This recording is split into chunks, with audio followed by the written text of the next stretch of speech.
Good morning, 8th graders. Mr. Franklin here, coming to you live from my second floor studio. And today we're going to be talking about the topic of Japanese internment and what that meant. This had to do with life on the home front. And so we're going to talk about this issue, and hopefully you will watch at the end of it the supplemental video because it is going to be really good and it's going to teach you a lot about Japanese internment. A couple things to talk about before we get into that, though. I want to remind you that you need to have a 70%. 70% of your work needs to be accurate in order for you to get credit. So I need to see that 70% in order for you to get credit on your work today. That's the same in all your classes.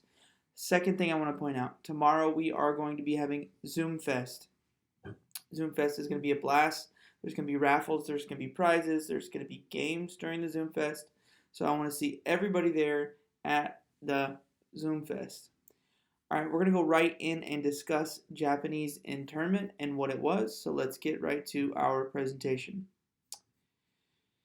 All right, first thing I want to point out is that there were a series of 10 different internment camps in the United States. So these were not the same thing as concentration camps, which is what we're going to talk about when we talk about the Holocaust, but these were detainment camps. So these were camps where hundreds of thousands of Japanese Americans were sent in the United States, and we're going to talk about why Japanese Americans were sent to them. So in Japan at the time, there were two different phrases for Japanese people living in this country. Issei, which was the first generation, those born in Japan but now living in the United States, and Nisei, second generation Americans. These would be the younger ones, right? And they were citizens. They were born in the United States. They were children of Japanese immigrants. Their presence in the United States brought about the underlying racism against the Japanese Americans and Japanese people through harassment, prejudice, and eventual stripping of their rights and citizens. Many Americans feared that they were traitors and being used as spies. Notice this sign. This is a real home. Japs keep moving. This is a white man's neighborhood. So you can see that the racism against Japanese Americans was real in the 1940s at the time of World War II.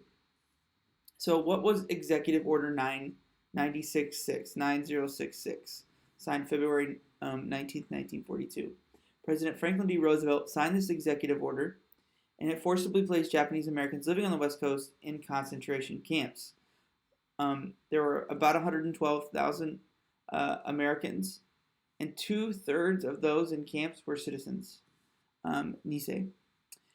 It deprived any Japanese person who had to move to these camps had to give up everything that they owned. If they had stores, they had to close them down. If they had homes, they had to close them down, or if they had to sell them, if they could.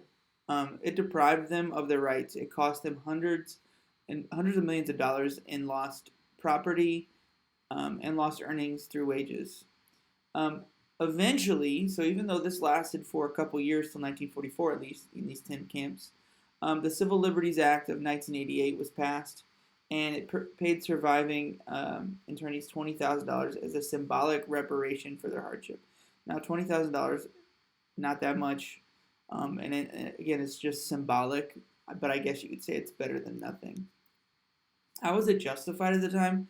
Well, after the Japanese attacked Pearl Harbor, there was widespread fear. So after the country of Japan attacked the United States in Pearl Harbor, there was widespread fear that Japanese Americans were going to be spies. They were going to be disloyal. They were going to turn against the United States. So it was a military move.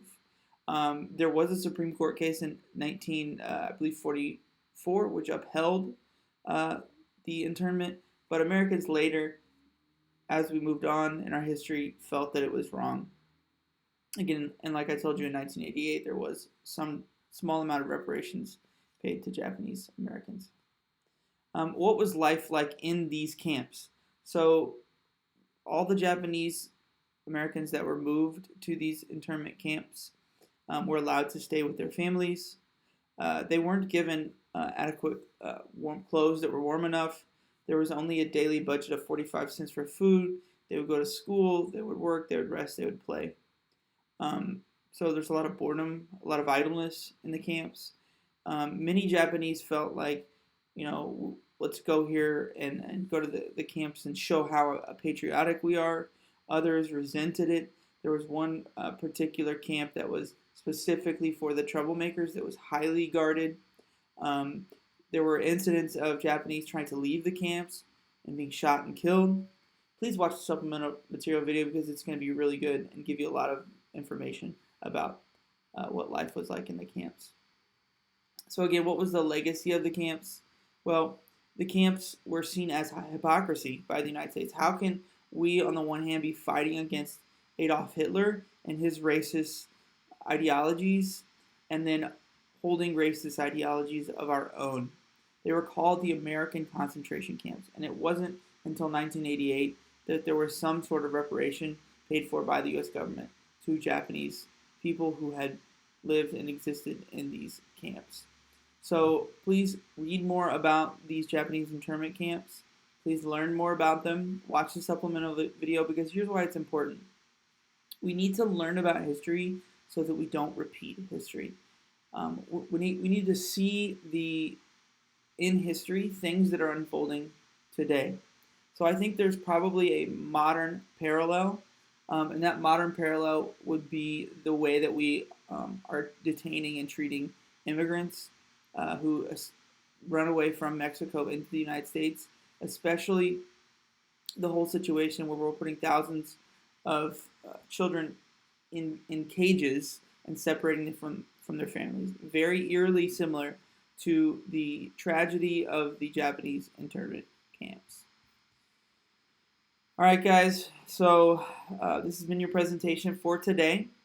I want you to go ahead and complete the Google form and watch the supplemental video. Reminder that you have to have at least 70% of your questions correct in order to get full credit today. It will be marked as incomplete if you don't get at least 70%. All right, I love you guys. Stay safe, stay indoors. And tomorrow is Friday review day. We're going to have Zoom Fest tomorrow. And we're going to be talking about promotion. Promotion is coming up. That date of promotion is coming up. And we're going to talk about what promotion is going to look like, etc. All right, love you guys. Talk to you later.